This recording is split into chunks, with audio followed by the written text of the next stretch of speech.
அழகியல் கல்வி, சுகாதார கல்வி ஆகியன பாடசாலை பாடத்திட்டத்திலிருந்து நீக்கப்படாது.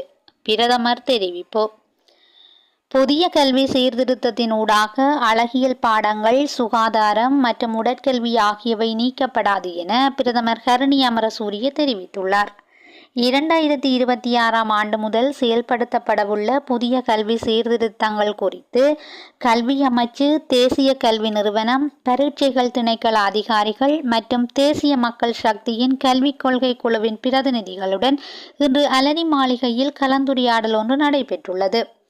இதன்போது கல்வி முறையில் உள்ள பலவீனங்களை சமாளித்து புதிய கல்வி சீர்திருத்தங்களை எவ்வாறு செயற்படுத்துவது என்பது குறித்தும் அதற்காக இதுவரை எடுக்கப்பட்டுள்ள நடவடிக்கைகள் குறித்தும் விவாதிக்கப்பட்டுள்ளது. பாடத்திட்ட திருத்தம், பாட உள்ளடக்கம், கல்வி, பாடசாலைகளில் உட்கட்டமைப்பு வசதிகளை மேம்படுத்தல், ஆசிரியர் பயிற்சி அணுகுமுறை, கல்வித்துறையில் தொழில்துறை விருத்தி, மதிப்பீட்டு முறைகளை சீர்திருத்தல் மற்றும் கல்விக் கொள்கைகளை உருவாக்குதல் உள்ளிட்ட பல விடயங்கள் தொடர்பில் ஆராயப்பட்டுள்ளது.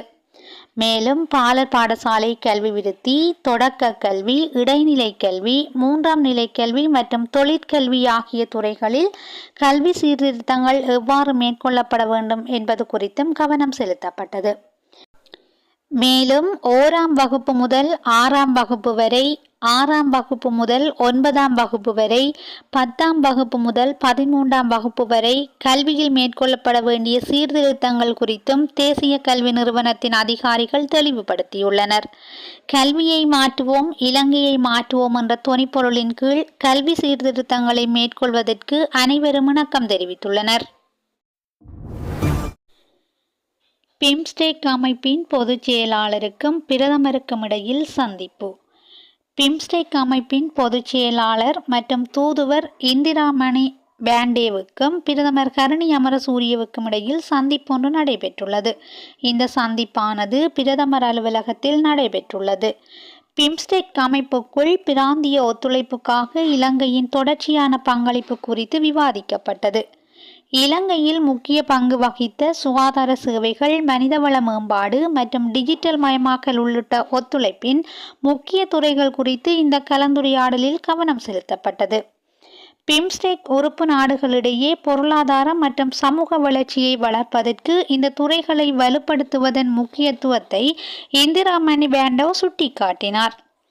தாய்லாந்தில் நடைபெறவுள்ள 6வது பிம்ஸ்டெக் உச்சிமாநாடு குறித்தும் கவனம் செலுத்தப்பட்டது. எதிர்வரும் 5 ஆண்டுகளுக்கு கிளீன் ஸ்ரீலங்கா வேலை திட்டம் செயல்படுத்தப்படும். SPC சுசீஸ்வர தெரிவிப்பு. கிளீன் ஸ்ரீலங்கா வேலை திட்டம் எதிர்வரும் 5 ஆண்டுகளுக்கு தொடர்ந்து செயல்படுத்தப்படும் என்ற உறுதியை வழங்க முடியும் என கிளீன் ஸ்ரீலங்கா வேலை திட்டம் தொடர்பான ஜனாதிபதியின் மேலதிக செயலாளர் SPC சுசீஸ்வர தெரிவித்துள்ளார். கொழும்பில் இன்று இடம்பெற்ற செய்தியாளர் சந்திப்பில் கலந்து கொண்டு அவர் இதனை குறிப்பிட்டுள்ளார். கிளீன் ஸ்ரீலங்கா திட்டத்தின் கீழ் அழகான கடற்கரை, ஒரு கவர்ச்சிகரமான சுற்றுலா தலம் என்ற கருப்பொருளில் நாடு முழுவதும் 1740 கிலோமீட்டர் கடற்கரையை சுத்தம் செய்யும் பணிகள் ஆரம்ப நிகழ்வு இடம்பெறவுள்ளது. மேல் மாகாணத்தின் கொழும்பு மாவட்டத்தில் 14 இடங்களிலும், களுத்துறை மாவட்டத்தில் 23 இடங்களிலும், கம்பகா மாவட்டத்தில் 24 இடங்களிலும், தென் மாகாணத்தின் காலி மாவட்டத்தில் 5 இடங்களிலும், மாத்தறை மாவட்டத்தில் 15 இடங்களிலும், ஹம்பாந்தோட்டை மாவட்டத்தில் 43 இடங்களிலும் நாளைய தினம் கடற்கரையை சுத்தம் செய்யும் பணிகள் மேற்கொள்ளப்பட உள்ளதாக கிளீன் ஸ்ரீலங்கா வேலை திட்டம் தொடர்பான ஜனாதிபதியின் மேலதிக செயலாளர் தெரிவித்துள்ளார்.